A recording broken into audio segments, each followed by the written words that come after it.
যদি এটার জন্য আমার ক্ষতি হয়, আমার কেউ মাইনে ফেললে মেরে ফেলবে, কিন্তু আমার যতদিন আল্লাহ তাআলা হায়াত দিতে আমি নগরকান্দা মাটিতে দুর্নীতি হইতে দিব না।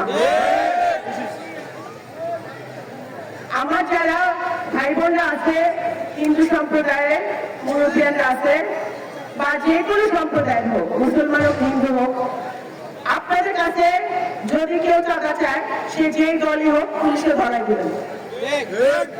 আপনাদের কাছে যদি কেউ অন্যায় করে, পুলিশে ধরাই দিবেন। আমার পরিবারের কেউ যদি দুর্নীতি করে, পুলিশে ধরাই দিবেন। এটা সহ্য আমি করবো না, কারণ আমরা বিগত দিনে কি দেখছি, 17 বছরে 5টা লোক 10টা লোক দুর্নীতি করছে, কিন্তু ভুগছে কিন্তু সাধারণ জনগণ। কৃষকের ঘরে ভাত আসে নাই, শ্রমিকের ঘরে ভাত আসে নাই, কিন্তু যে কয়টা লোক দুর্নীতি করছে তারা হাজার হাজার কোটি টাকা কামাইছে নাকি?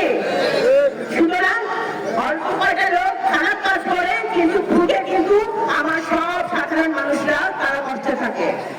আমার কথা হলো, আমার বাপ সারা জীবন জনগণের পাশে ছিল, আমার ওনার সন্তান হিসেবে দায়িত্ব জনগণের পাশে থাকা।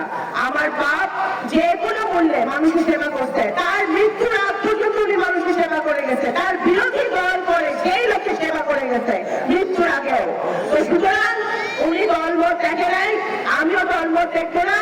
ইনশাল্লাহ আমরা একসাথে ঐক্যবদ্ধ ভাবে একটি সুন্দর উন্নয়নশীল নগরকান্দা সালটা করবো।